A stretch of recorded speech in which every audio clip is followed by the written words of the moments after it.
Buonasera, buonasera a tutti, bentornati alla nuova stagione di GED. Dovevamo incominciare intorno al 20 di settembre, poi ci sono stati dei contrattempi, eccetera, per cui incominciamo oggi. Volevo incominciare con, tra virgolette, il riarmo dell'Italia, ne conseguenza appunto della guerra d'Ucraina e l'aumento in percentuale, anche se ancora minimo, delle spese della difesa e cosa appunto è stato ordinato. Ma visto quello che è successo in Medio Oriente, abbiamo messo su in 2 o 3 giorni appunto questa puntata. Niente sarà come prima, perché mai come in questi giorni si determina l'assetto geopolitico e strategico del Medio Oriente per i prossimi anni, se non per i prossimi decenni. A parlarcene ovviamente Samuele Guizzon. Ciao Samuele, che Buonasera. si occupa di Medio Oriente, quindi è il più esperto all'interno di NNGED per quanto riguarda il Medio Oriente. Samuele, a te la parola. Ciao Roberto, buonasera a tutti e bentornati a GED. Allora, io volevo iniziare con una domanda, una piccola provocazione. Una domanda. Se quando ci siamo lasciati a luglio ti avessi detto che al ritorno dopo l'estate Israele avrebbe azzerato completamente la testa pensante, sia a livello politico che militare, di Hezbollah, che Haniyeh sarebbe stato assassinato, che Deif, sempre di Hamas, soprannominato il fantasma, sarebbe stato ucciso nei combattimenti. Probabilmente, adesso non è ancora certo, non si sa ancora per certo, ma probabilmente anche Sinwar non è stato confermato, ma potrebbe essere morto. 2 alti funzionari dei Pasdaran assassinati. Ci avresti scommesso 5 euro? No, io ci avrei scommesso anche 10 euro sulla morte di Sinwar, che appunto in realtà non è assolutamente stata accertata. Per tutto il resto no, anche perché non pensavo che Israele osasse andare direttamente a colpire Nasrallah. Tra l'altro Nasrallah, in mezzo appunto comunque agli estremisti di Hezbollah, era in ogni caso forse la figura meno estremista, più una diplomatica. Ha evitato di andare in aiuto concreto, quindi con le proprie truppe a Gaza. Quindi non pensavo che Israele osasse questo su una figura relativamente al contorno moderata, che moderata non è in assoluto, ma No. appunto in relazione ad Hezbollah era moderata. No, ti facevo questa domanda perché ho seguito un intervento di Trombetta all'Imes qualche giorno fa e lui ha utilizzato questo termine per definire lo stato attuale. Ha parlato di post-analisi, nel senso che siamo andati oltre ad ogni possibile scenario configurabile precedentemente anche dagli stessi analisti. Cioè, pensare che Israele avrebbe potuto addirittura arrivare a Nasrallah, non tanto tecnicamente o militarmente, ma proprio per volontà, non era stato, cioè non era preventivabile, insomma. Quindi proprio per questo io ti ho fatto questa domanda, per capire appunto se anche dal tuo punto di vista questa cosa è completamente imprevista, No. imprevedibile. Secondo fonti del Dipartimento di Stato americano, Israele ha già distrutto il 50% del potenziale offensivo di Hezbollah, per cui la metà dei missili. Teniamo conto che anche nelle trasmissioni fatte questa primavera avevamo detto e ribadito che tra razzi e missili Hezbollah ne aveva circa 100.000. Quindi e ne è riuscita in qualcosa che penso nessun'altra nazione al mondo sarebbe riuscita a fare, assolutamente. E la politica anche del cane pazzo, cioè questa è una frase inventata da Moshe Dayan, il mitico generale e primo ministro anche israeliano, il ministro della difesa. È la politica del cane pazzo, cioè Israele è una nazione piccolissima e senza appunto un territorio vasto da proteggere, senza profondità strategica, quindi continuamente minacciata in una maniera o nell'altra. L'unica maniera per, a parte delle forze militari imponenti per la regione, l'unica maniera è appunto quella del cane pazzo, cioè tu non ti avvicini a un cane, non so, per accarezzarlo, per tirargli la coda, eccetera, quando sai che le sue reazioni sono imprevedibili e sicuramente anche molto superiori la reazione all'azione che ha avuto l'avversario. Questo sia Sinwar che gli iraniani non ne hanno tenuto conto, tenendo presente che poi in Israele c'è su la destra con l'estrema destra, non la sinistra. Forse sarebbe accaduto qualcosa del genere anche se ci fosse stato su Naftali Bennett, dico una persona piuttosto che altri esponenti della sinistra israeliana o centrista, però non in questa maniera. Quindi adesso, come dire, Netanyahu sta legittimando verso gli israeliani, ma non solo, se stesso. Perché se prima si diceva che lui prosegue la guerra semplicemente per rimanere primo ministro e non essere travolto dagli scandali, sia nel 7 ottobre della mancata di non aver capito il pericolo, sia dei guai giudiziari che ha. Con questa strategia, perché è una strategia che il prossimo obiettivo sarà l'Iran, in un certo senso legittima la sua ragion d'essere. Sì, sì, è assolutamente vero, ed è anche vero che gli ultimi sondaggi lo danno con maggioranza ricompattata e anche col favore, insomma, di gran parte dell'elettorato israeliano. Quindi sì, sembra che la strategia di Netanyahu sia, cioè, da quel punto di vista, dal suo punto di vista, sia assolutamente azzeccata, anche perché appunto c'è questo processo per corruzione che adesso è ripreso e probabilmente non verrà. Infatti poi gli danno ragione, a parte l'incidente, chiamiamolo così, del 7 ottobre, lui aveva trascurato anche Gaza e la Cisgiordania perché aveva, tra virgolette, l'ossessione dell'Iran, cioè lui in qualche maniera voleva eliminare il problema all'origine. Questi fatti danno purtroppo ragione a Netanyahu o a chi per lui, agli strateghi che ci sono dietro. Dubito che ci sia proprio Netanyahu a elaborare esattamente la strategia. Però il prossimo è l'Iran. Sì, sì, ma certamente la strategia probabilmente è anche azzeccata nel breve termine, bisogna vedere però come destabilizzerà la zona nel lungo termine tutto questo processo.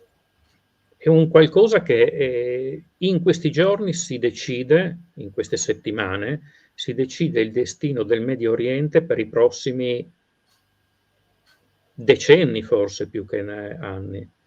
Anche perché tenete conto di una cosa: avete sentito qualche reazione da parte dei paesi arabi sunniti, dei paesi del Golfo? A loro fa comodissimo che Israele si occupi dell'Iran sciita. Beh, si sono visti più di qualche video di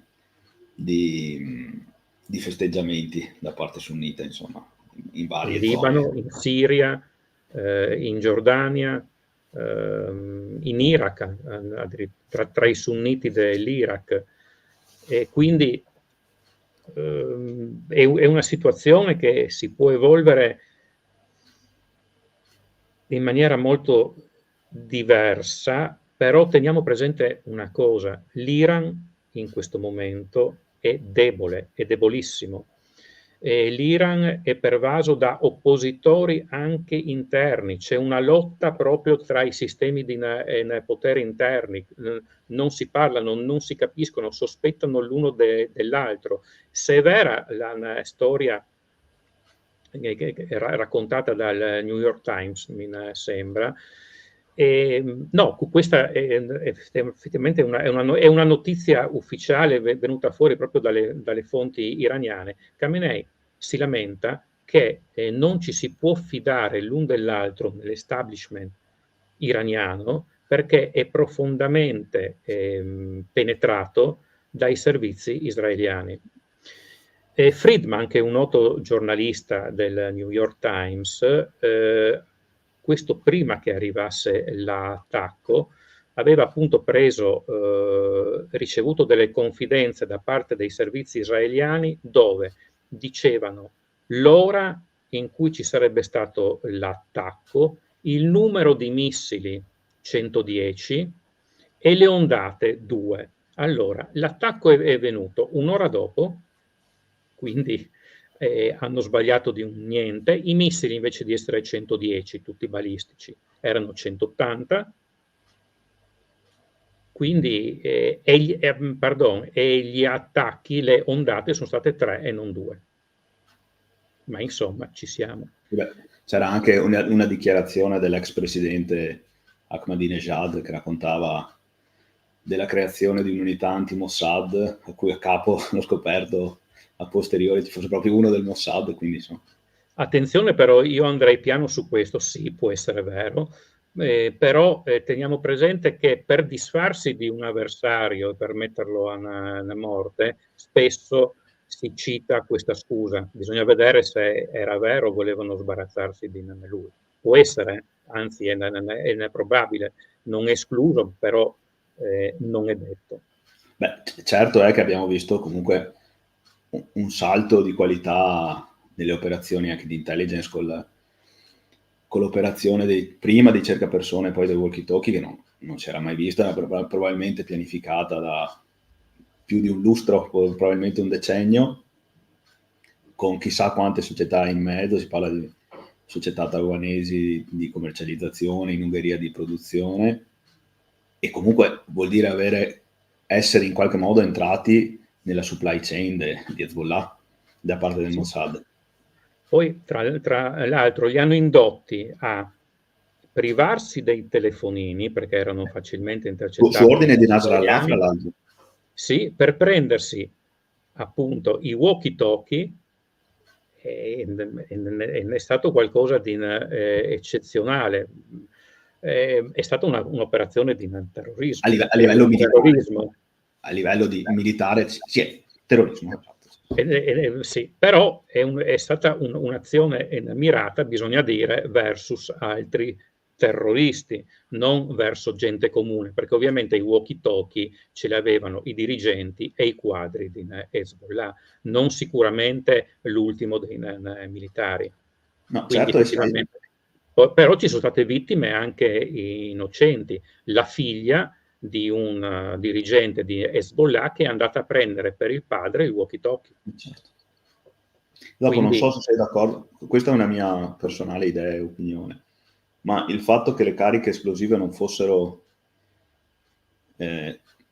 così con effetti così devastanti, dopo probabilmente c'era anche un problema di capacità, proprio di volume della carica esplosiva, però hanno creato, ho letto pochi giorni fa un articolo, 1500 evirati, oltre a tutti i ciechi, quindi i morti, per assurdo, sono un numero ridottissimo, ma sono enorme il numero di feriti, e diventa anche guerra psicologica. Uno diventa guerra psicologica, c'è la vignetta appunto del militante di Hezbollah che guarda con sospetto il tostapane, fa sorridere, però rende l'idea.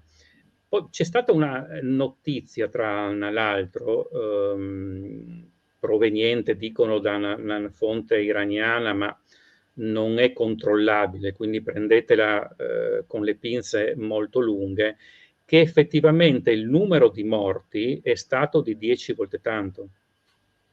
Ah. Bisogna vedere se è vero. In ogni caso a Israele non interessava appunto fare più morti possibile, ma disabilitare più persone possibile.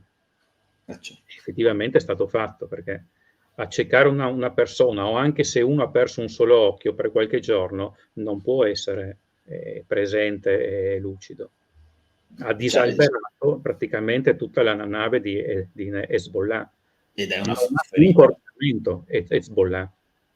Sì, è una ferita tremenda a quello che è la credibilità dell'organizzazione, perché oltre alla faccenda appunto dei cercapersone, c'è stata l'esplosione poi dei walkie-talkie che sono stati fatti esplodere durante le cerimonie funebri dei morti appunto del primo attentato, quindi c'è proprio un'infiltrazione nei ranghi di Hezbollah a livello altissimo, e quindi questo probabilmente a lungo termine creerà un grosso squilibrio nel già precarissimo equilibrio interno del Libano, perché come sappiamo, abbiamo già fatto delle puntate sul Libano, sappiamo che si parla di un mosaico, la popolazione libanese è un mosaico sia a livello confessionale che etnico, e Hezbollah in qualche maniera negli anni aveva raccolto anche il supporto della parte cristiana maronita, perché comunque è diventato a tutti gli effetti uno Stato nello Stato, anche se in qualche modo contrasta lo Stato stesso del Libano, ma appunto Hezbollah seggia in Parlamento, controlla la municipalità nel sud, ma possiamo definirla una holding perché finanzia... Come? Sì, assolutamente sì, anche se però dobbiamo dire che gli abitanti di Beirut, di Hezbollah, non ce la fanno più. Infatti la maggior parte delle manifestazioni di giubilo per la morte di Hezbollah, di Nasrallah in Libano, è stata fatta proprio a Beirut. Beirut si ricorda ancora dell'immensa esplosione nel porto di Beirut, che è stata causata proprio, è stato un incidente, ma è stata causata da Hezbollah. Quindi, sì, certo. La linea di pensiero sicuramente non è come possiamo dire, uguale per tutti. Ho letto le dichiarazioni del patriarca maronita proprio oggi, e oltre ad affermare che appunto la morte di Nasrallah è una ferita per tutti i libanesi, e ricordava immediatamente il patto nazionale del 43 libanese, in cui appunto si era riusciti a dare una sorta di organicità a questo caleidoscopio di popoli che è il Libano. Insomma, quindi è vero che c'è e ci sarà sicuramente un grossissimo problema di equilibrio sia politico ma anche sociale interno al Libano adesso, se dovesse crollare totalmente Hezbollah, che ricordiamo non è solamente ciò di cui si sta discutendo adesso a livello militare per la campagna nel sud del Libano, ma è a tutti gli effetti, come ho già detto, uno Stato, quindi è presente nel sociale, dei libanesi, quindi è proprio possiamo dire un'istituzione parallela, e quindi sì, sarà un grosso problema, anche se io sono del parere che, insomma, indipendentemente dalle operazioni militari di Israele nei giorni scorsi nel sud del Libano, non so se ci sarà una facile occupazione perlomeno del sud del Libano, se c'è la volontà da parte di Israele. Ricordiamo che nel 2006, vero che era un'altra epoca, però Hezbollah ha respinto, ha fatto ritirare probabilmente l'unico esercito, l'unica milizia che è riuscita a contenere o contrastare in maniera adeguata, insomma, l'IDF. Sì.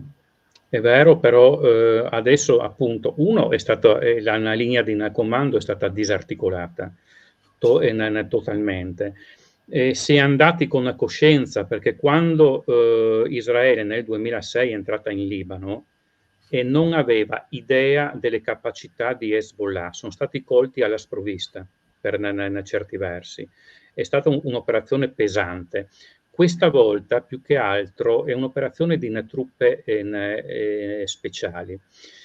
Vediamo quali sono le truppe che sono entrate, poi vediamo anche quale è il loro compito e la loro missione.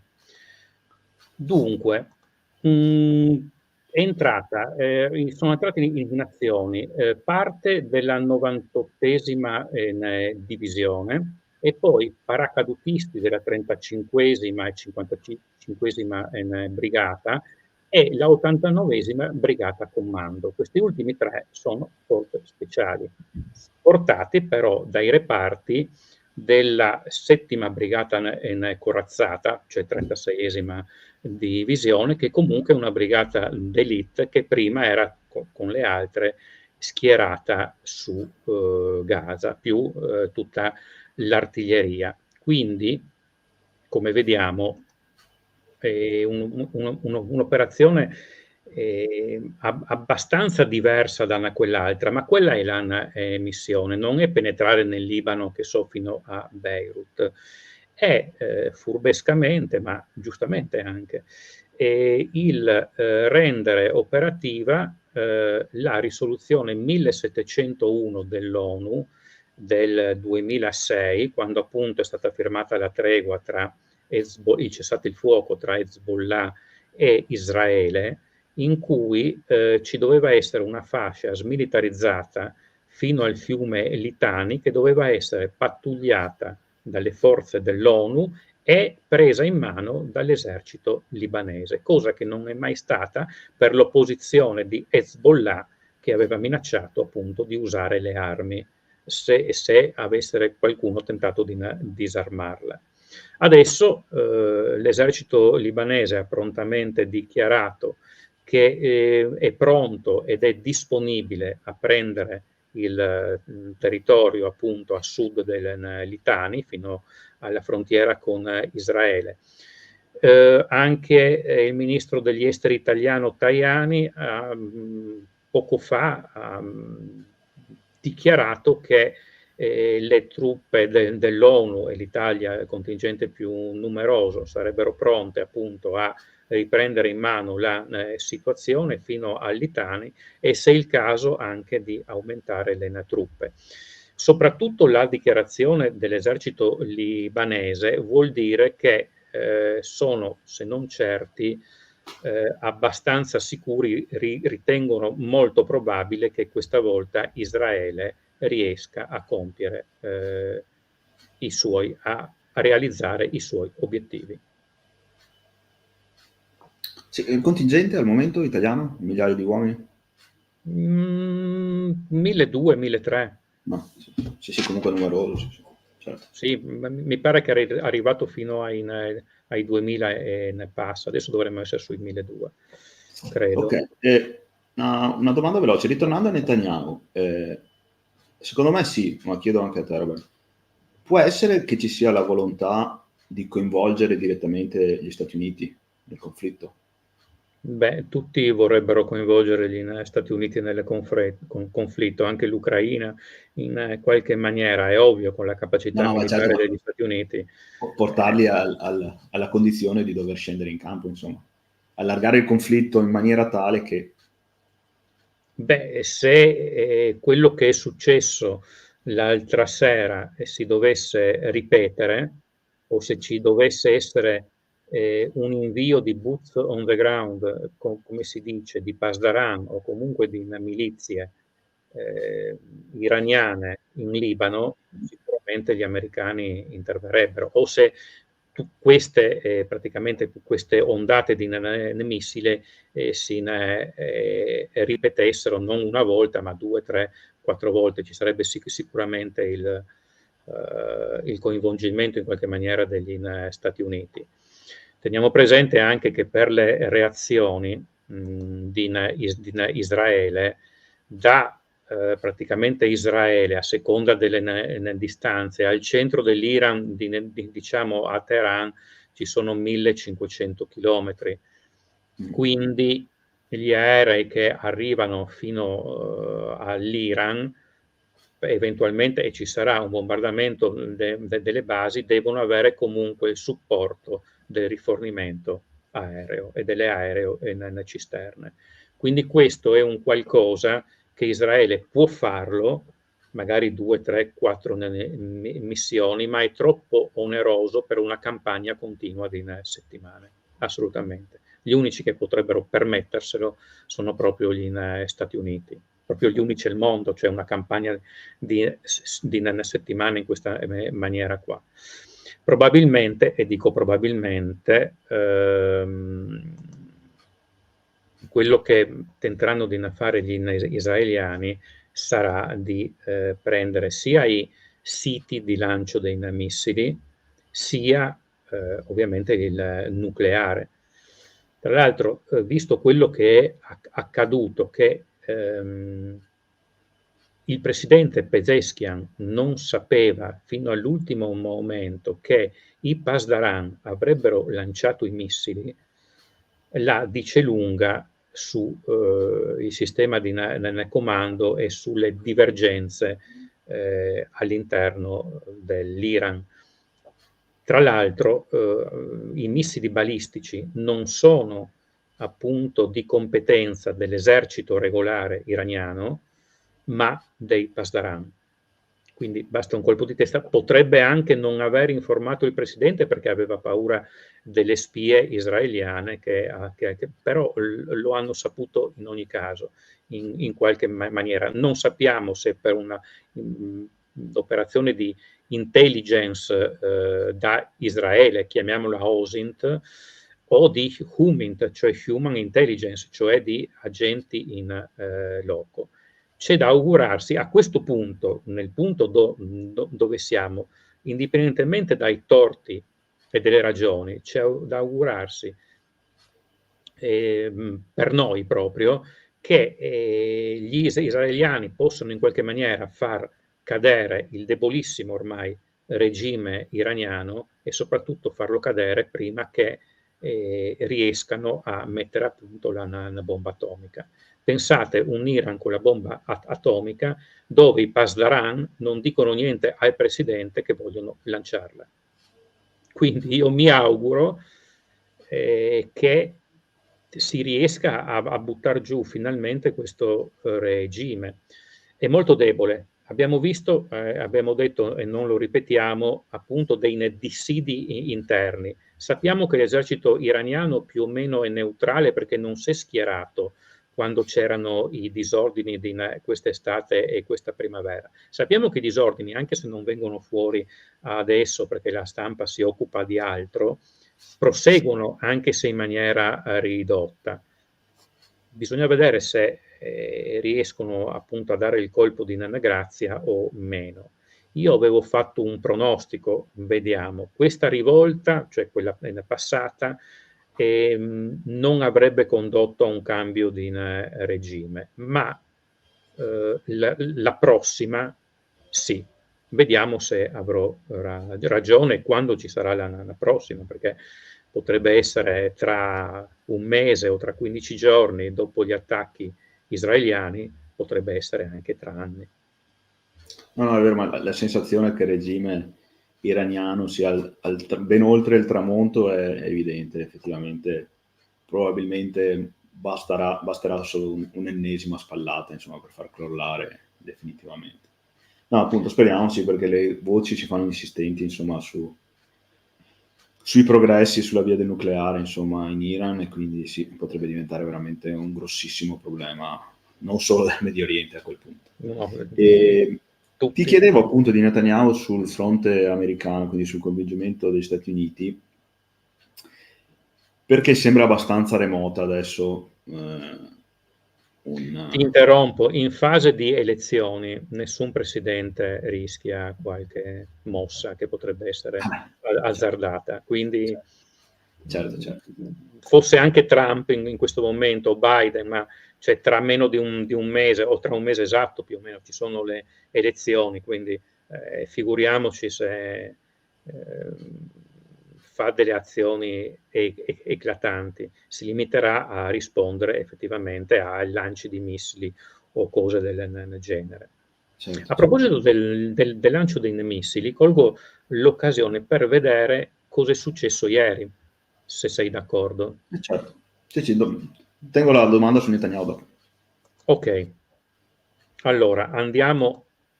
Ecco, vabbè, questo è il carro Merkava, non dovevo mostrarlo prima, appunto, della 7ª brigata corazzata che sta avanzando appunto nel deserto. Questi sono i missili Fatah. Allora, gli iraniani hanno detto che hanno mandato missili ipersonici. No, perché gli iraniani tutti gli altri missili che hanno mandato non sono ipersonici. L'unico quasi ipersonico, ma non ipersonico, è appunto questo missile qui, il Fatah, che è uno degli ultimi. Cosa vuol dire missile ipersonico? Missile ipersonico vuol dire che gira a una velocità di oltre Mach 5. Da Mach praticamente 1,2 fino a Mach, cioè anzi da Mach 2 fino a Mach 5 è supersonico, o sonico fino a Mach 1 e 2, insomma, più o meno. Teniamo un po' in conto che molti dei missili balistici comunque sono ipersonici, perché quando vanno giù al termine della traiettoria, ovviamente acquisiscono delle velocità molto elevate. Gli ICBM, quindi quelli intercontinentali, che vanno per migliaia e migliaia di chilometri, arrivano al suolo con una velocità di Mach 15, Mach 20 addirittura. I 1000 chilometri, 1500 forse è troppo poco per far diventare un missile ipersonico. Bisogna vedere anche qual è appunto la traiettoria balistica. Comunque, andiamo a vedere i danni che sono stati fatti da Israele. Israele sicuramente risponderà, perché comunque questa volta, anche se in misura assolutamente non decisiva, qualche danno l'ha fatto. Allora, sono stati, come vi ho detto, lanciati tra i 180 e i 200 missili. Dezful, Shekan, appunto i Fatah, come abbiamo detto. Le forze di difesa israeliane hanno riferito che tra il 75 e l'80% dei missili sono stati intercettati o dagli israeliani stessi o comunque dagli americani, forse anche dai giordani. Teniamo conto, vediamo un attimo la cartina, che per andare dall'Iran, eccola qua, dall'Iran a Israele comunque bisogna attraversare parte dell'Iraq, magari con una traiettoria un po' sul nord, la Siria, ma soprattutto bisogna attraversare la Giordania, e la Giordania non è ovviamente molto contenta di questo. Infatti nell'altra ondata di missili di qualche tempo fa, effettivamente la Giordania ha partecipato con i propri aerei all'abbattimento dei droni e dei cruise, chiamiamoli così. Non questa volta, perché i missili balistici supersonici o Fatah quasi ipersonico non possono essere abbattuti dagli aerei, se non con missili in particolari o con grande fortuna. Quindi diciamo un po' cos'è successo. Le fonti filo iraniane, chiamiamolo così, proprio non file così come tifo, ma proprio riconducibile forse al governo iraniano, hanno parlato del fallimento del famoso Iron Dome, cioè lo scudo missilistico. Iron Dome non può aver fallito, perché non è stato principalmente impiegato, se non come backup, cioè se falliva un altro sistema. Da delle immagini che ho visto sembra che comunque abbiano lanciato forse degli Iron Dome su dei missili che sono passati dall'intercettazione. Abbiamo visto che comunque tutti questi razzi non hanno preso il missile. Perché? Perché appunto Iron Dome è fatto per i missili a breve raggio e per i razzi, cioè quelli che manda o mandava ormai Hezbollah versus Israele. I missili antibalistici sono altri, sono gli Arrow 2 e Arrow 3, che sono stati largamente impiegati. Circa 3 batterie di Arrow 2 circondano appunto Tel Aviv, Gerusalemme e il sud di queste due città. Cosa è stato colpito? Abbiamo visto che un missile è arrivato a ha fatto anche un bel cratere a 500 metri da la sede, il quartiere generale del Mossad, ma non l'hanno preso. Ci sono stati 1 o 2 morti, uno appunto proprio è stato centrato in pieno, le immagini sono un po' crude, da praticamente un missile iraniano abbattuto. Si vede proprio il cilindro di questo missile che di piatto va su sto poveretto che evidentemente non era nei rifugi. Probabilmente hanno preso delle basi nel deserto del Negev, 2 basi militari, però non sappiamo se ci sono stati dei danni agli aerei, ai mezzi. Sono basi in cui erano presenti F-35, F-15 e i famosi aerei cisterna, gli aerei cisterna che servono appunto agli israeliani per eventualmente fare delle azioni di ritorsione.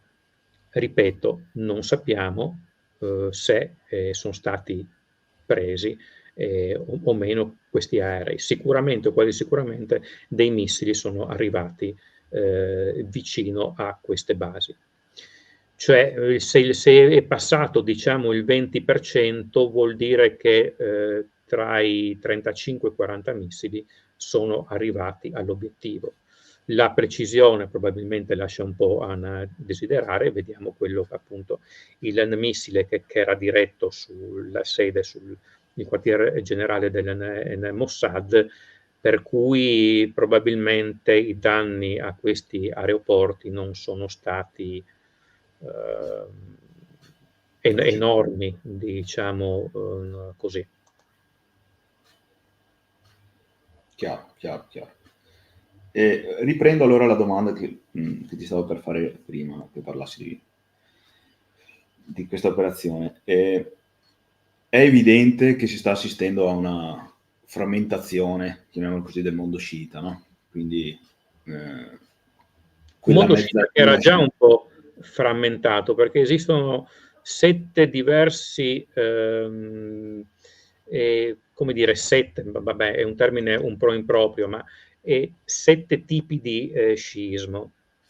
No, certo, proprio parlavo di quel concetto di mezzaluna sciita ipotizzato da Soleimani e sembra si stia disgregando sotto l'azione a parte un processo politico, ma anche sotto l'azione recente di Israele sembra che stia dissolvendosi questo grande progetto, no? E quindi proprio per quello prima ti chiedevo dell'eventuale coinvolgimento degli Stati Uniti, proprio per andare a indagare se effettivamente l'Iran possa avere la potenza non solo militare ma anche politica adesso di intervenire eventualmente in Libano, nel senso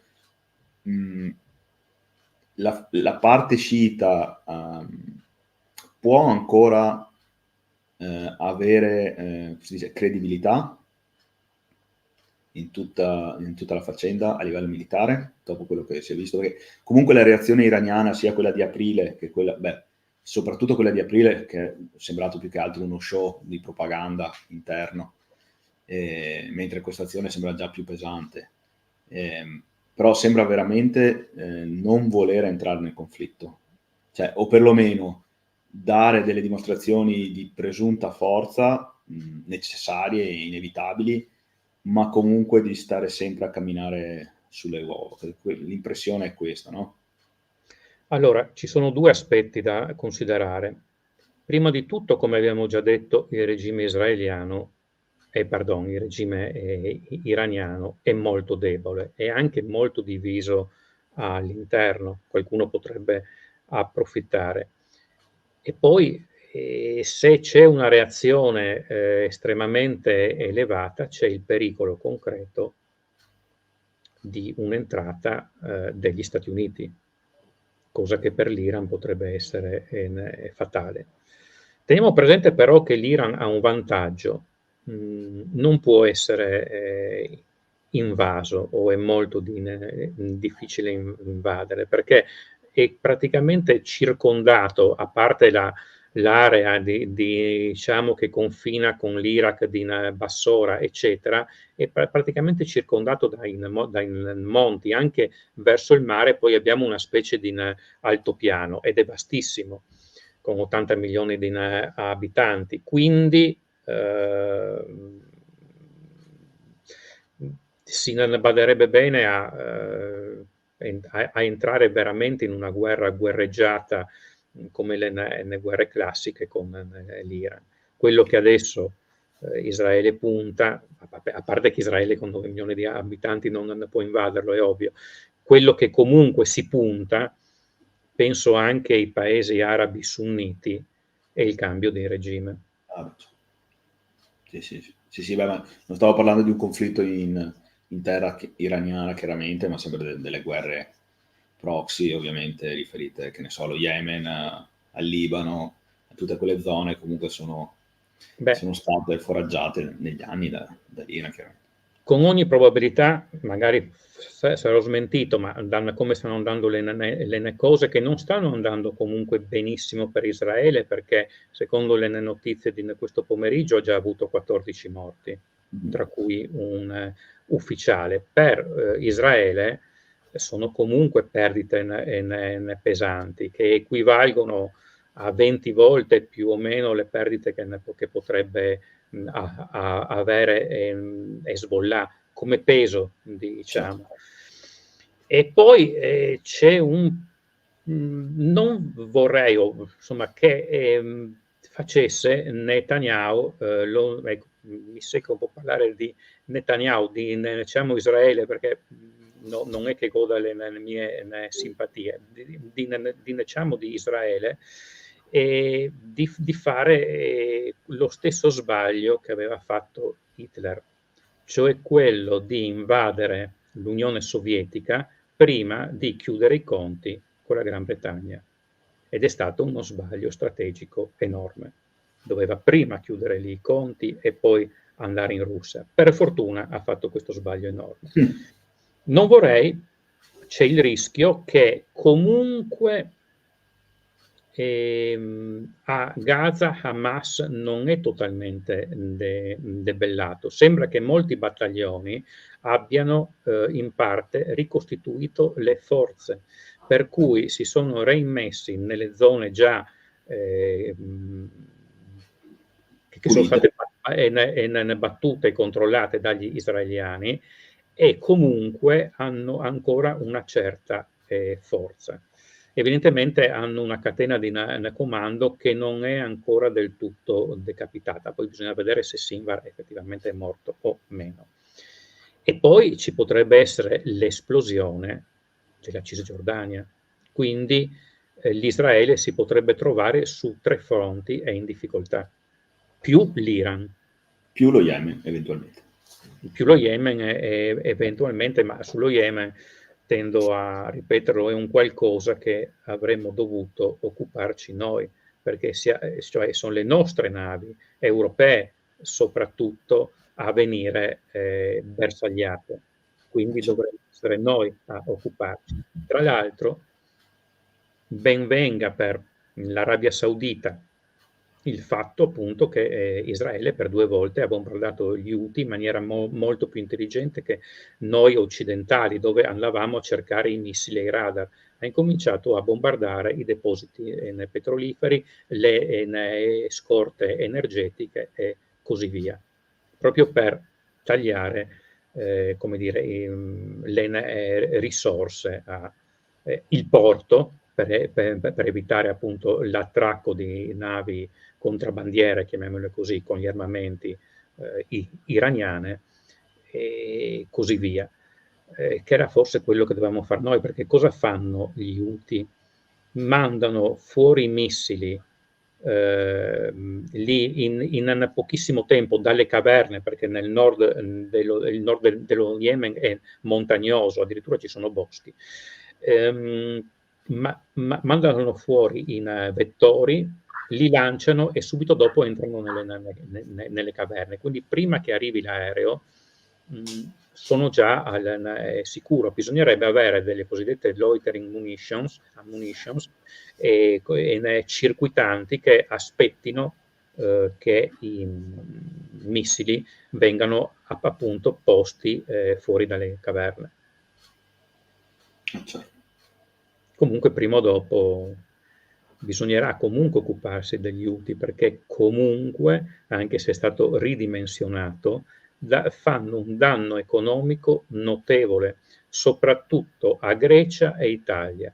Guarda caso, i porti europei dell'Atlantico o del Mediterraneo occidentale, Algeciras in Spagna, eccetera, hanno aumentato il fatturato, hanno aumentato, cioè le merci sono aumentate. Il porto che è diminuito di più come arrivo di merci, come trasporti, eccetera, è proprio quello di Trieste. Potrei sbagliare, adesso non ne ricordo bene, ma insomma era calato addirittura di un 17%. Sì, oltre al fatto diretto dell'esplosione dei costi dei noli, delle assicurazioni. Esatto, quindi dell'aumento dei costi e dell'aumento, anche se siamo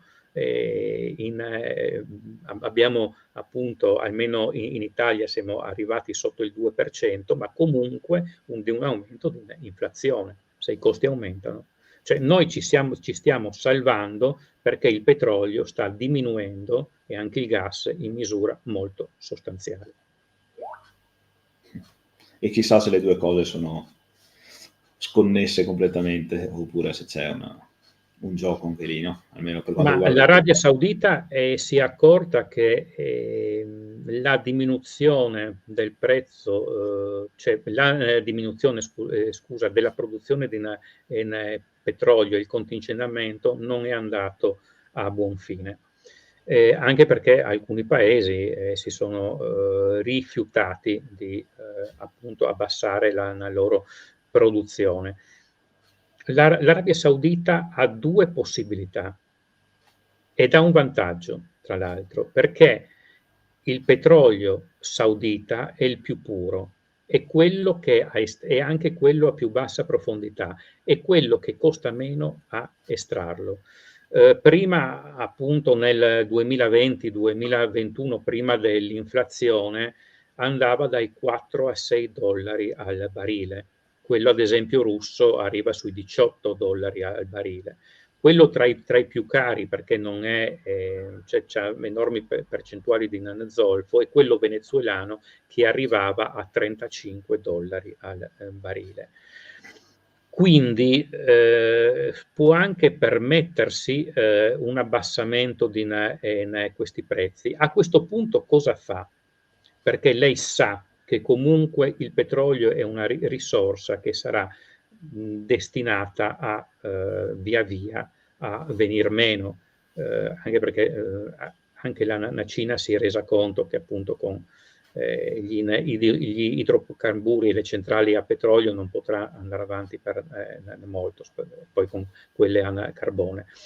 E quindi potrebbe iperprodurre il petrolio per avere i vantaggi il prima possibile, per acquisire quindi fonti, finanziamenti, eccetera, per la trasformazione che è già in atto dell'Arabia Saudita da una nazione che praticamente si basa solamente sull'export di petrolio a una nazione con un'economia avanzata. Sì, beh, a livello economico ci sono enormi manovre in Arabia Saudita, stiamo vedendo anche semplicemente sul settore dello sport, si vede come si sta cercando di attrarre sì, ma anche università, la creazione di industrie ad altissima tecnologia, questo anche per carità anche in Kuwait e negli Emirati. E quindi tentano di trasformarsi, perché il Kuwait meno, perché il Kuwait è pieno di gas e il gas per almeno i prossimi 40-50 anni non scenderà, perché parte del petrolio sarà sostituita con il gas. Teniamo presente questo, che è inutile parlare tanto di elettrico, non avrà comunque, anche se si riuscisse a togliere tutte le macchine che vanno a combustione interna, quindi a petrolio e benzina, non è che diminuirà molto l'inquinamento e la CO2, perché l'uomo, cioè, su base antropica, producono 800 miliardi di tonnellate di CO2 all'anno, che sono il 5% di tutta la produzione della Terra di anidride carbonica. Di queste 800 tonnellate, circa 40 tonnellate sono 40, 42, 43, adesso non ne ricordo bene, diciamo 40 tonnellate prodotte dalla locomozione. Sono il 5% del 5%. Esatto.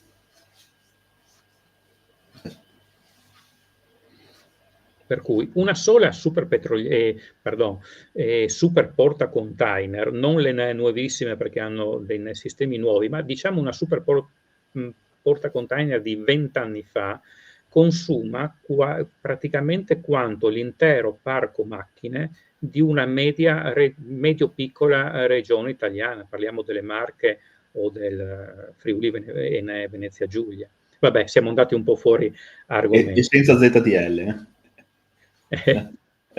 Esatto, e senza ZDL. Va bene, abbiamo ancora qualche minuto.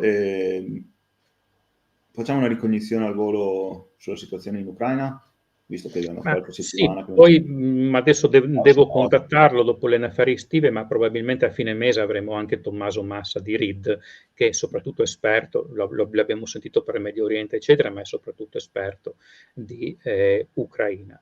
Beh, la situazione in Ucraina non è delle più rosee. Molti comandanti di brigata e moltissimi dicono che è stato uno sbaglio quello di invadere il settore di Kursk, dove comunque stanno resistendo, sia perché appunto non hanno mollato il Donbass in russi. Tra parentesi, penso che non ce l'avrebbero neanche fatta a mollarlo in maniera consistente, perché la logistica russa è quella che è, a pochi camion, cioè si basa soprattutto sui convogli ferroviari. Non dimentichiamo che i russi hanno vinto la grande guerra patriottica, per merito loro sicuramente, ma anche per l'apporto non tanto di armi, che le hanno avute ma non tantissime, quanto dell'apporto logistico degli Stati Uniti. Hanno dato migliaia e migliaia di camion, migliaia di aerei, centinaia di aerei da trasporto e così via. I russi si muovevano molto velocemente da una parte all'altra del fronte e cercavano il posto più adatto per attaccare i tedeschi nel punto più debole, proprio perché potevano muoversi grazie alla logistica in maniera molto veloce. Quello che non sta succedendo adesso, sono lentissimi. Non sanno sfruttare, cioè non riescono a sfruttare nemmeno gli sfondamenti del fronte che comunque sia nel Donbass e comunque anche nel settore, vabbè, lo settore di Zaporizhzhia è già molto più statico. Oggi è caduta Vuhledar, si sono ritirati. È una situazione in cui a Kursk hanno mandato le loro migliori truppe. 20-30.000 uomini, circa 30.000 uomini. Forse era meglio rintuzzare, molti dicono, appunto i fronti che sono compromessi. Cosa vuol dire questo? Che i russi sfonderanno, arriveranno a Kiev? No, assolutamente no, però potranno avanzare sicuramente e potrebbero arrivare fino alle porte di Kramatorsk, che è una città estremamente elevata ed era la capitale appunto del Donetsk. Che forse in questo momento è il loro obiettivo minimo, per dichiarare almeno che il Donbass l'hanno conquistato tutto, perché non è stato conquistato tutto. Ma l'operazione Kursk non può essere vista in ottica di un futuro negoziato? Assolutamente sì. Questo anche in ottica di un futuro negoziato. Bisogna vedere se gli ucraini riescono a tenere Kursk. In questo momento ce la stanno facendo, perché appunto, ripeto, sono le loro migliori truppe e sono molto mobili, cosa che i russi non sono lentissimi. Però sì, bisogna vedere quanto. Probabilmente sperano la Rasputitsa, cioè appunto il fango, che dovrebbe anche arrivare piuttosto in anticipo sto anno, a vedere dal tempo. A quel punto il fronte si blocca. In più c'è stato anche un'analisi di un ex appartenente tra l'altro alla Banca Centrale Russa, il direttore della Swiss Bank e così via. C'è stato fatto uno studio per cui l'economia russa potrebbe reggere fino per un anno 18 mesi, poi si potrebbe avere un crollo di questa economia, non solo per le sanzioni, ma anche per un dispiegarsi di vari problemi. Cioè, vediamo quant'era il PIL della Germania nella prima e nella seconda guerra mondiale. Nei primi anni di guerra, fino al 2016, fine 2016 e fino a metà del 1943, il PIL della Germania era aumentato, non diminuito. Poi c'è stato il plateau e subito dopo un crollo rapidissimo. Perché? Perché non riuscivano più a incentivare la produzione, tra l'altro, di armi, non avevano le materie prime e così via. La Russia ha le materie prime, ma non ha la tecnologia. Quindi alla Russia potrebbe succedere questo. Poi c'è un altro fattore, che tra un anno, più o meno, secondo il calcolo di molti analisti, io li chiamo analisti puntuali perché non analizzano la situazione generale, come posso farlo io ogni tanto e così via, ma vanno proprio a vedere i particolari e così via. Appunto, i cosiddetti, come li chiamo io, analisti puntuali, hanno guardato i depositi di armi russi, che erano imponenti perché sono tutti quelli della guerra fredda. Hanno calcolato che a questi ritmi i vecchi T-62, T-55, T-72, parliamo solo di carri armati, ma ci sono dentro i cannoni, i veicoli trasporto truppe e così via, entro un anno, 15 mesi al massimo, si esauriranno. Anche perché se i primi che tiravano fuori, diciamo che qualche carro armato lo tiravano fuori completo o comunque riuscivano a mettere in ordine un carro armato su due, cioè uno veniva cannibalizzato in favore dell'altro, adesso ce ne vogliono 3-4 per fare un carro armato in grado di operare. A questo punto cosa succede? La Russia, almeno di quelli accertati, perde 3, 4, 5 carri armati al giorno di media. Sono praticamente 1000, 1200, 1000, se ne facciamo 4, facciamo 1200, 1300 all'anno, ma facciamo anche 3 soli, sono 1000 all'anno. Riescono a produrre di T90, i carri armati nuovi, che sono quelli sulla linea di produzione, 25-30 al mese. Ammettiamo che arrivino a 40 al mese. 40 al mese sono 480 carri, 500. 500 contro 1000 e non più che vengono distrutti. Non riuscirà a reggere questi ritmi. In più, le scorte di munizioni che sono state, era uno dei più grossi depositi di munizioni. I due depositi di munizioni che sono stati centrati dagli ucraini, e bisogna capire come, perché e così via, è stato calcolato che avevano l'equivalente, uno solo, di se erano tutti pieni di proiettili di artiglieria, di 750.000 proiettili di artiglieria, cioè il fabbisogno di artiglieria per 3-4 mesi.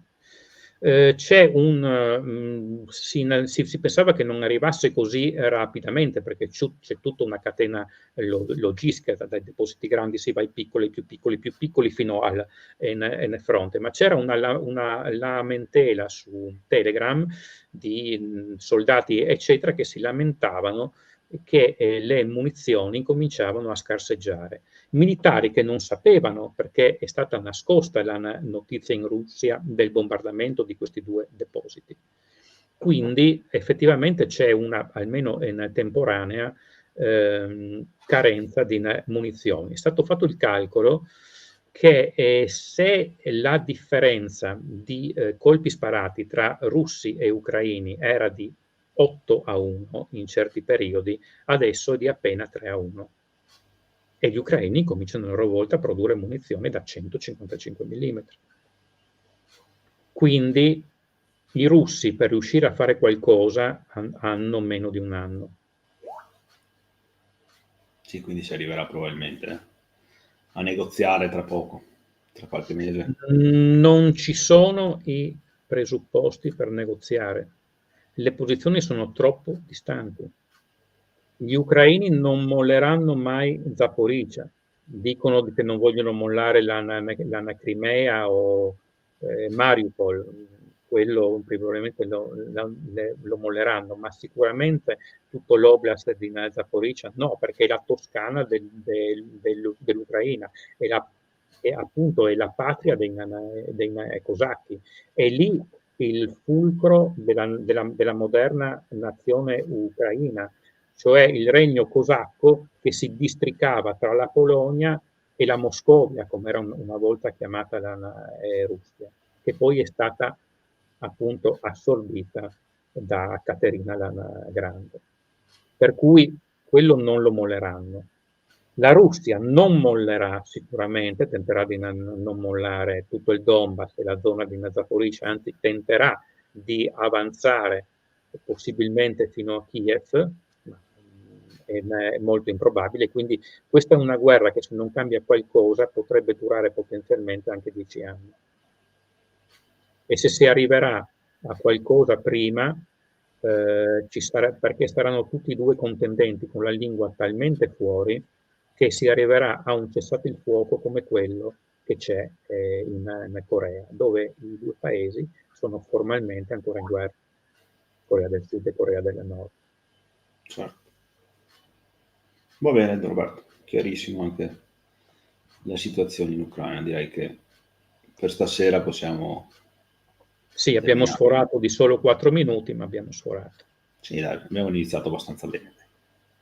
Grazie infatti, grazie per averci ascoltato. Lascio appunto gli ultimi saluti a Samuele. Ci vediamo il prossimo mercoledì, spero, se non ci sono impegni vari, con appunto il riarmo dell'Italia. Grazie. Buonasera a tutti, buonasera.